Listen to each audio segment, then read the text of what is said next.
আসসালামু আলাইকুম। আজ আমরা জানব সোরিয়াসিস সম্পর্কে।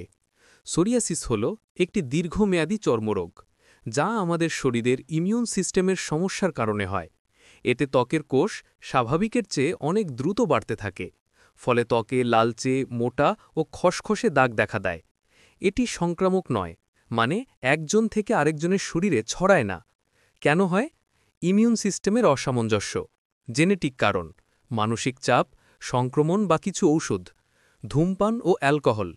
লক্ষণগুলো হল ত্বকে লালচে দাগ ও সাদা খোসা জমা, চুলকানি ও জ্বালাপোড়া, কখনো কখনো জয়েন্টে ব্যথা। সোরিয়াসিস পুরোপুরি সারানো না গেলেও চিকিৎসার মাধ্যমে নিয়ন্ত্রণে রাখা সম্ভব। সঠিক লাইফস্টাইল, মানসিক চাপ কমানো এবং চিকিৎসকের পরামর্শ অনুযায়ী ওষুধ ব্যবহার করলে জীবন অনেক স্বাভাবিক রাখা যায়। মনে রাখবেন, সোরিয়াসিস কোনো দোষের বা লজ্জার রোগ নয়। এটি একটি মেডিকেল কন্ডিশন যেটি চিকিৎসার মাধ্যমে নিয়ন্ত্রণযোগ্য।